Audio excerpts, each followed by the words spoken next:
Olá, querida, eu sou o pastor Jean Oliveira e nós vamos começar mais uma aula do nosso curso gratuito de teologia. Desde já, no início dessa aula, já te peço, clique aí no botãozinho vermelho de se inscrever, se você ainda não é inscrito aqui no canal, ative o sininho das notificações para você receber as próximas aulas quando eu postar. Todo domingo eu posto aqui as novas aulas do nível Master e também, se você gostar, deixa aí o teu joinha que vai nos ajudar aqui no canal, tá bom? Então, muito bem, vamos lá, nós vamos estudar hoje o nível Master. A disciplina é Heresiologia, vamos começar hoje esta disciplina nova, Heresiologia, e hoje nós vamos estudar a aula de número 29, que é a introdução aqui da Heresiologia. O versículo inicial está aqui em Colossenses 2:8, que diz o seguinte: tende cuidado para que ninguém vos faça presa sua por meio de filosofias e vãs sutilezas, segundo a tradição dos homens, segundo os rudimentos do mundo, e não segundo Cristo. Olha só, a igreja de Colossos, amados, foi uma das poucas igrejas que não foram fundadas por Paulo no tempo dele. Ele não chegou a fundar a igreja de Colossos, mas ele escreve essa carta à igreja de Colosso, tratando a respeito de algo que acontecia naquela época, que não só Paulo, mas também João e outros vão ter que enfrentar, que é o chamado gnosticismo. Deixa eu ler para você aqui um comentário que diz aqui na Bíblia de Estudo, na King James: a expressão tradição dos homens, o rudimento do mundo, significa os ensinos religiosos simplistas, falsos e mundanos, com os quais os gnósticos estavam seduzindo os cristãos de Colossos, com o objetivo de receber glória e viver às custas de seus prováveis seguidores.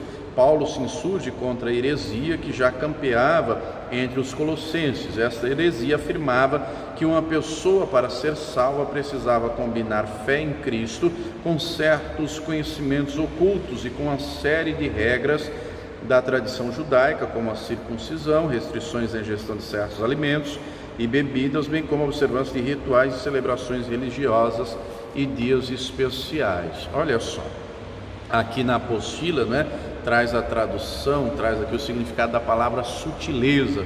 Sutileza é engano, é disfarce, é uma arma maligna, satânica, que o diabo usa para afastar o povo de Deus da essência do Evangelho.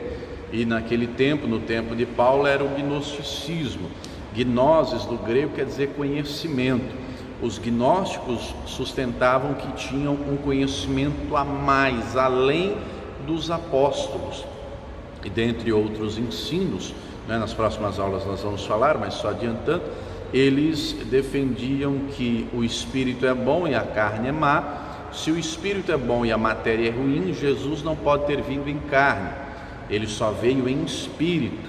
O João, lidando com esse mesmo grupo, ele vai dizer lá, 1 de João, capítulo 4, para a gente não crer em todo o espírito, mas provar se o espírito é de Deus ou não, porque tem muitos falsos profetas no mundo. Todo aquele que disser que o Senhor Jesus não veio em carne, esse não é do Senhor, é anticristo, é contrário a Cristo.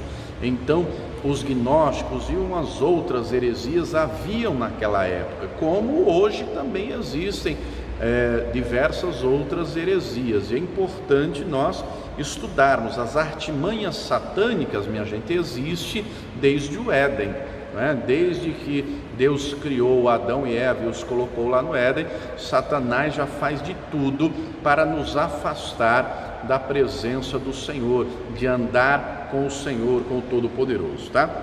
Então, a heresiologia, é o estudo das heresias.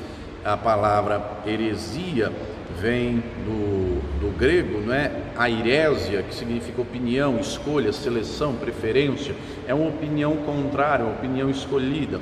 A heresiologia, como eu já disse em aulas anteriores, está dentro do campo da teologia sistemática, que visa sistematizar as doutrinas bíblicas, heresiologia, martiologia, soteriologia, pneumatologia, enfim, várias outras doutrinas bíblicas. A doutrina da heresiologia é a doutrina que estuda as heresias, aquilo que é contrário ao ensino bíblico. E as heresias, elas vêm com aparência de verdadeiras, ela vem com aparência de certa, de bíblica, defensora da verdade, só que só tem aparência. O próprio Senhor Jesus, ele diz lá em Mateus capítulo 7, versículo 15, para nós nos acautelarmos dos falsos profetas que vêm com a aparência de ovelhas, mas interiormente são lobos devoradores, né?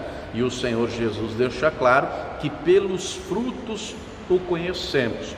Só que não tem como eu identificar uma heresia se eu não conhecer a verdade da Escritura. Há uns anos atrás, eu vi uma reportagem na televisão a respeito do Banco Central aqui do nosso país. O Banco Central tem um outro órgão, né, um outro instituto chamado Casa da Moeda, né? A Casa da Moeda é que emite dinheiro, papel moeda. E você sabe que existem diversas falsificações, por isso que foram criando os mecanismos, né, para tentar coibir as falsificações. Criaram lá aquela tarja preta na cédula, a marca d'água, a transparência do animal, vários itens aí de segurança. Mas como haviam várias falsificações, a equipe lá da Casa da Moeda, do Banco Central, né, tiveram que investir em equipe, em pessoal, para identificar as falsificações. Estavam gastando muito recurso, muito tempo, muito dinheiro, até que alguém teve a seguinte ideia: ao invés de nós ficarmos investindo tempo e dinheiro para descobrir as falsificações, vamos treinar o pessoal que nós já temos na nota verdadeira, para conhecer todas as características da nota verdadeira, porque se aparecer qualquer nota que não tenha, aliás, todas as características da verdadeira, essa nota será falsa. E assim o Banco Central fez, né? Especializou, treinou lá os funcionários públicos no conhecimento, na especialização do conhecimento da nota verdadeira. E eu estou te contando isso por quê? Porque heresias, minha gente, existem muitas, diversas, e nas próximas aulas, hoje é só a introdução, mas nas próximas aulas nós vamos estudar as mais conhecidas. Mas para identificarmos uma heresia, nós temos que conhecer a verdade do Evangelho. Não tem como identificar uma heresia sem conhecer as características vitais, fundamentais do Evangelho. Por isso que nós temos que nos apegar à palavra, amar a palavra, meditar nela dia e noite. O Senhor Jesus disse lá em Mateus 22, 29, errais não conhecendo as Escrituras nem o poder de Deus. Nós temos que conhecer as duas coisas. Uma pessoa que só conhece a Escritura, ela é tendenciosa a se enveredar pelo farisaísmo, se achar melhor do que os outros, né? Uma pessoa que só conhece o poder, ela é tendenciosa a se tornar uma criança, um menino na fé. Jesus fala em equilíbrio do conhecimento da teoria, da palavra e da prática dela. Nós temos que conhecer as duas coisas, né? Tem muita gente por aí que só conhece teoria, conhece o Antigo Testamento hebraico, o Novo em grego, mas não conhece nada da prática da palavra. Já outros são cheios de poder, cheios de unção, mas nada de palavra, é menino na fé. Eu já conheci gente, já passei por situações que evidenciaram as duas coisas, né? Jesus fala de um equilíbrio, né? Tem que haver ali um equilíbrio entre o conhecimento da Escritura e a prática dela, não é? O uso do poder que o Senhor nos dá.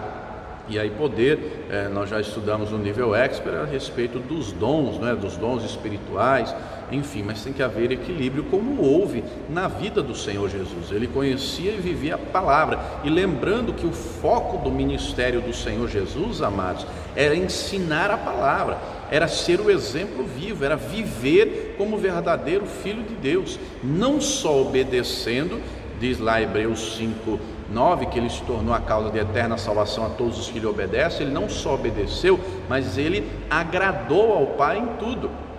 Lá em João 8,29, ele diz: por isso o Pai me ama, ele não tem me deixado só, porque eu sempre faço o que lhe agrada. João 13, ele deixa claro que ele nos deu o exemplo, para que do mesmo jeito que ele fez, nós façamos também.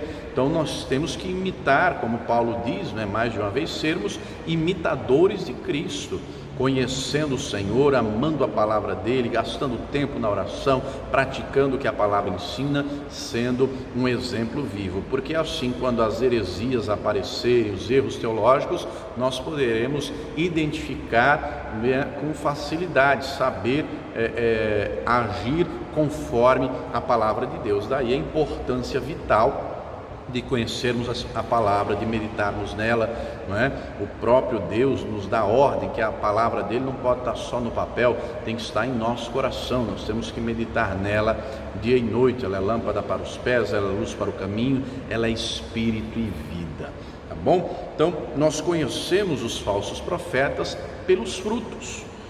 Na frente dos outros, tem uma aparência, tem uma capa. Agora, nos bastidores, você conhece a essência. E, infelizmente, muita gente tem vivido com Deus uma vida de aparência. Querido, Deus olha para a nossa essência. Ele conhece e examina as intenções do nosso coração. O rei Davi deu um conselho, a Salomão. Davi já estava velho. Salomão estava para ser colocado como rei, e Davi, inspirado pelo Espírito Santo, diz lá em primeiro livro de Crônicas 28, verso 9, para que Salomão andasse na presença de Deus como ele, Davi, andou, porque o Senhor examina as intenções do coração. Ele conhece o meditar do coração. Tem que haver da nossa parte uma disposição do coração para buscar ao Senhor. Afinal de contas, ele disse, Jeremias 29:13, buscar-me-eis e me achareis quando me buscardes de todo o vosso coração. Então, conhecemos um falso profeta através dos frutos, dos comportamentos, das atitudes, das falas, do testemunho, Como diz o ditado, você conhece alguém quando come 1 quilo de sal junto com ela, ou seja, quando você gasta tempo com essa pessoa. Então, nós temos que estudar a palavra de Deus, e lembrando que a própria palavra ensina, orienta que no final dos tempos as heresias iriam se multiplicar mais e mais. E é o que nós estamos vendo, Aqui na primeira carta de Paulo a Timóteo, capítulo 4, deixa eu ler para você, versículo 1 e 2, que diz assim: mas o Espírito afirma expressamente que nos últimos tempos alguns apostatarão da fé, para obedecerem a espíritos enganadores e a ensinos de demônios, pela hipocrisia dos homens que falam mentiras e que têm cauterizado a própria consciência.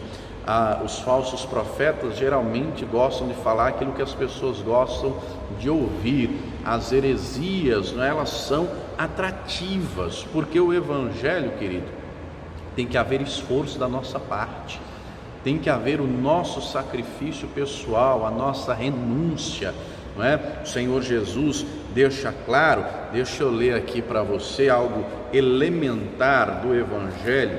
Marcos capítulo 8, versículo de número 34, o Senhor Jesus disse assim: chamando a si a multidão com seus discípulos, disse-lhes: se alguém quiser, note que não é obrigado, se alguém quiser vir após mim, negue-se a si mesmo, tome a sua cruz e siga-me. Olha só, é para quem quer, ninguém é obrigado. Zacarias 4:6 diz que não é por força nem por violência, mas é pelo agir do Espírito Santo. Jesus disse: se alguém quiser vir após si, tem que negar a si mesmo, tem que tomar a sua cruz. Muita gente não entendeu essa expressão, tomar a sua cruz. Muita gente pensa que a cruz é a esposa, é o marido, é a sogra, a minha sogra, aquela jiboia. Muita gente pensa que não, querido, tem gente que não entendeu ainda a expressão tomar a cruz. No tempo bíblico, quando alguém era sentenciado a pior condenação que existia na época, que era a morte por crucificação, só os piores bandidos, gente que fez atrocidade, era condenado à crucificação. O condenado à crucificação tinha que pegar a madeira da cruz, e carregá-la até o local da execução da pena, o local da crucificação. E por onde ele ia passando, as pessoas iam vendo, e aquilo era um recado claro e objetivo: ele está indo por um caminho sem volta, um caminho que não tem mais volta. O que Jesus quer dizer com essa expressão, tome a sua cruz, é exatamente isso. Se você decidir me seguir, tome entendimento de que você se dispôs a andar num caminho sem volta. Tanto é que em Lucas 9 ele diz: aquele que coloca a mão no arado e olha para trás não é apto para o reino. Em Lucas 14 também, o próprio Senhor Jesus diz no verso 33: assim pois, qualquer de vós que não renuncia tudo quanto tem, não pode ser meu discípulo. O coração tem que estar no Senhor, tem que buscar primeiro o reino de Deus, o coração tem que estar nele, os desejos, tem que haver uma mudança de comportamento, de pensamento, de atitudes. Isso aqui é base elementar do Evangelho. A palavra de Deus, querido, nos traz confronto. Confronto é diferente de afronta. Uma pessoa que te afronta, ela não quer o teu bem, Uma pessoa que te afronta quer o teu mal. Agora, uma pessoa que lhe traz confronto, ela confronta o erro no objetivo de trazer mudança. A palavra de Deus nos confronta, porque ela expõe a verdade. A palavra não esconde nada. A mesma Bíblia que diz que Abraão foi o pai da fé, mostra Abraão mentindo, dizendo que a Sara, que a esposa era só, que era irmã e não esposa. A mesma escritura que fala a respeito de Davi, que era homem segundo o coração de Deus, mostra Davi também adulterando, mandando matar o marido da mulher com quem ele se deitou. Então a Bíblia não esconde nada, ela nos confronta o nosso pecado, ela confronta nossas práticas erradas.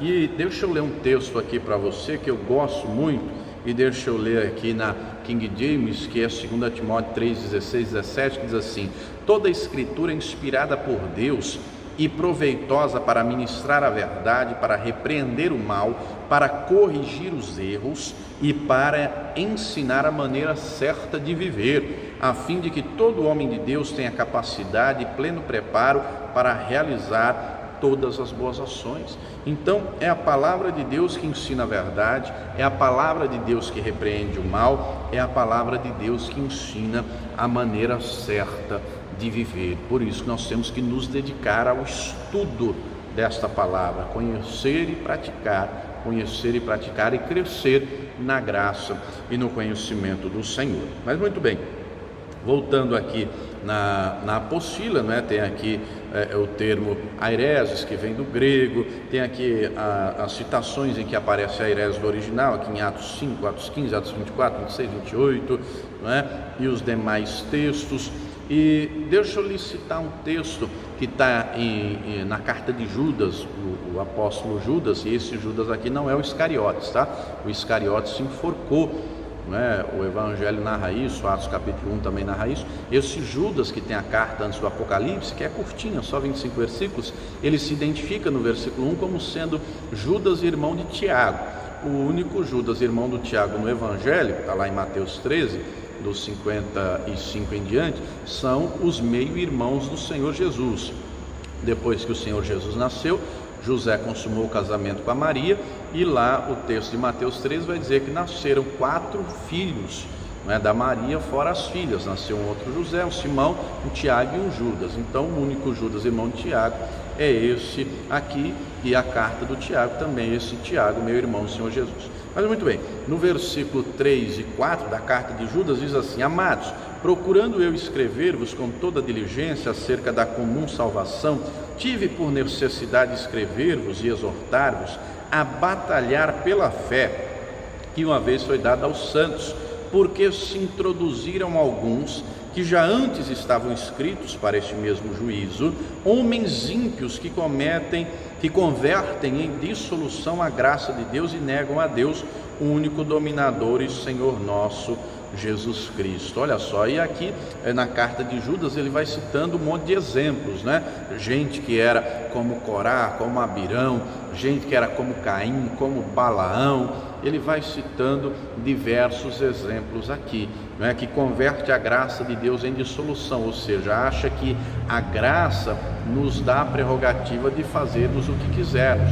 Não, querido, a graça nos traz salvação, a graça também nos impõe um padrão diante de Deus muito mais rigoroso do que no Antigo Testamento.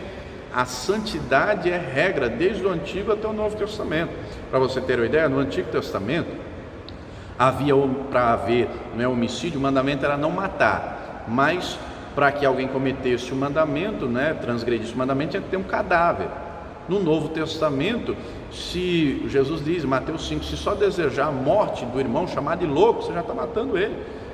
No Antigo Testamento, o mandamento dizia para não adulterar. Para haver adultério, tem que ter a conjunção carnal, a relação sexual, e também duas testemunhas presenciarem lá a relação sexual para ser considerado adultério. No Novo Testamento, Mateus 5, 28, Jesus disse, se você só olhar para uma mulher, e vice-versa, e a desejar, já adulterou com ela. No Antigo Testamento, a santidade era exterior. Já no Novo Testamento, o tempo da graça, a santidade é exterior e interior. O coração, os pensamentos têm que ser santificados. Então o padrão moral, ético foi elevado. Agora, os falsos profetas, os falsos mestres, como Judas diz aqui, convertem a graça em dissolução. Você já é salvo, você pode fazer o que você quiser, que você não vai perder a salvação é pela graça, pode pecar, pode ficar à vontade. Opa, coisa nenhuma. A partir do momento que a graça nos alcançou, chegou até nós, temos que nos esforçar dia após dia para viver em santidade, obediência e fidelidade, honrando ao Senhor. A regra é a santidade, pecado tem que ser exceção. 1 de João 2, verso 1, João escreve assim, filhinhos, vos escrevo para que não pequeis, mas se alguém pecar, temos um advogado que é Jesus Cristo. A regra é a santidade, pecado tem que ser exceção. É óbvio que nós não somos perfeitos e Deus sabe disso. Nós estamos em processo de aperfeiçoamento e esse processo tem que ser contínuo e diário, aperfeiçoando dia após dia. Hoje tem que ser mais santo que ontem, hoje tem que ser mais santo que ontem e assim por diante. Só que tem que haver da nossa parte uma disposição de buscarmos nesse sentido, Aqui na apostila, na página 3, tem um comentário aqui de um teólogo que diz que uma seita é identificada, em geral, dentre outras coisas, por aquilo que ensina a respeito de alguns assuntos que são fundamentais nas Escrituras. Por exemplo, o que a seita fala a respeito da Bíblia Sagrada, da Palavra de Deus, o que fala sobre a pessoa de Deus, o Senhor, sobre o pecado do homem, sobre a queda, sobre a pessoa e obra de Jesus, sobre salvação, sobre escatologia, o porvir, a eternidade. Com base nisso e em algumas outras características, se identifica uma seita.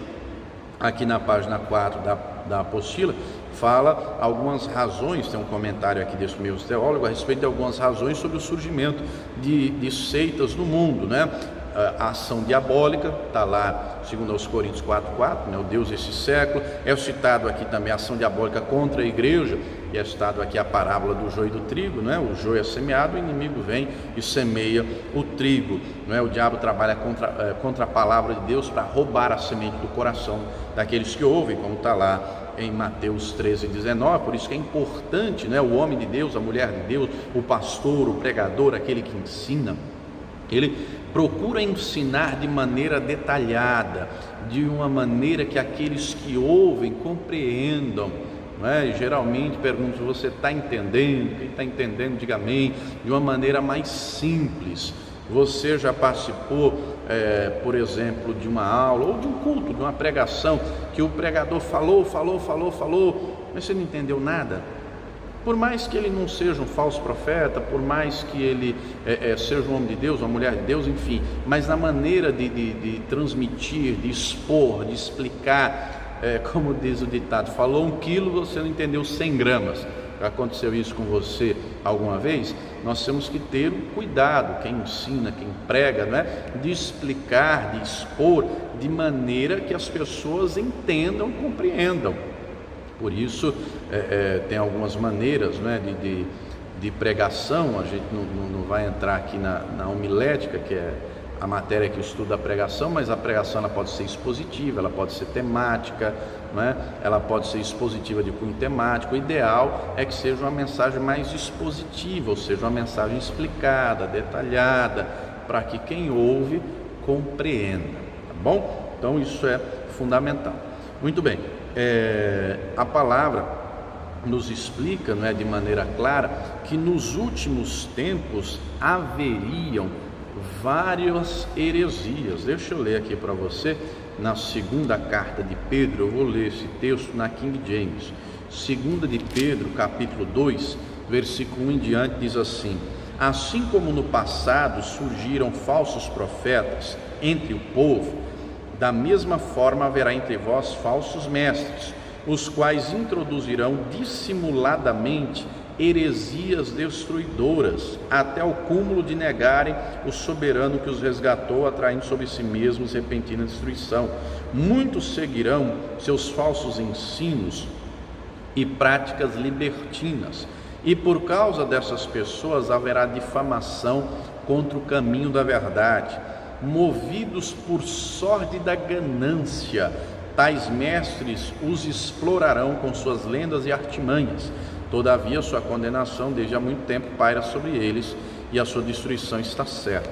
Olha só, o texto é claro em dizer: movidos por sórdida ganância, trocando em miúdos, gente que se diz de Deus, que prega o evangelho, que diz que faz a obra de Deus por dinheiro, interessado em dinheiro.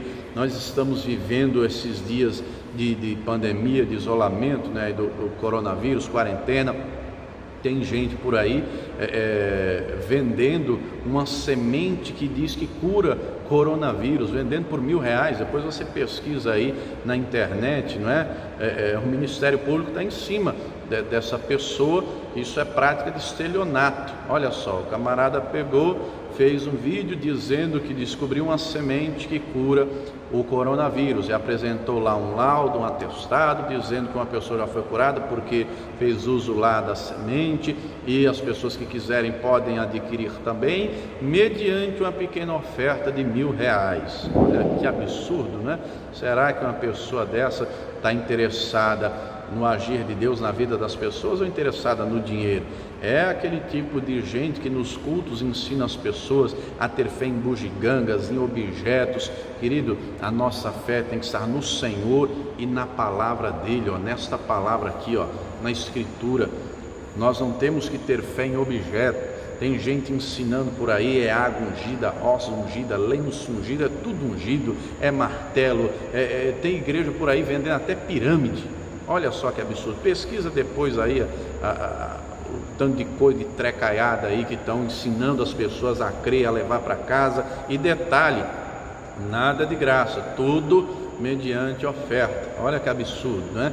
Você tem que levar, é sabonete, é meia, é travesseiro, é chapéu, é de tudo, né? De tudo. Outro dia uma senhora que se diz, não sei se bispa, apóstolo, sei lá o que ela se diz ser, estava com sabonete, ela toda suja dentro de um rio, e outras mulheres lá, e disse que ia tomar um banho com aquele sabonete, ia ficar lavada, e do mesmo jeito, quem adquirisse e levasse para casa aquele sabonete, todo o mal ia sair, todo o pecado ia sair. Olha que coisa. E vendendo sabonete. Outros é rosa. Você vai levar essa rosa para sua casa e você vai ver que a rosa vai secar, e quando ela secar é porque a rosa chupou todo o mal. Olha só, querido, eu não sou botânico, não sou formado em biologia, mas eu penso, não é? Você também raciocina. Qualquer tipo de planta, não é?